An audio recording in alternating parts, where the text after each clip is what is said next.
Welcome to this tutorial on how to share a post to your story on Facebook using your Android device. Sharing a post to your story is a great way to share interesting and engaging content with your friends and followers. In this tutorial, we'll show you how to do it in just a few easy steps. Step 1. Find a post to share. The first step is to find a post that you want to share. You can find posts in your feed by scrolling through your Facebook app. Step 2. Tap on Share. Once you've found a post that you want to share, tap on the Share button located below the post. Step 3. Select Share to your story. In the sharing options, select plus Share to your story to share the post to your story. This will open the story editor. Step 4. Customize your story.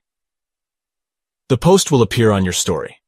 To add more information, you can tap AA to add text, add a sticker, or draw something. This is a great way to add your own personal touch to the post you're sharing.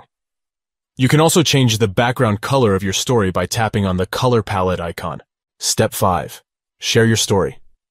Once you've customized your story, tap Share to share it to your story. Your friends and followers will be able to see the post on your story. Conclusion. That's it. You've successfully shared a post to your story on Facebook using your Android device. This is a great way to share interesting and engaging content with your friends and followers. Remember to customize your story with text, stickers, or drawings to add your own personal touch. You can also change the background color of your story to make it more visually appealing. Thank you for watching and happy sharing.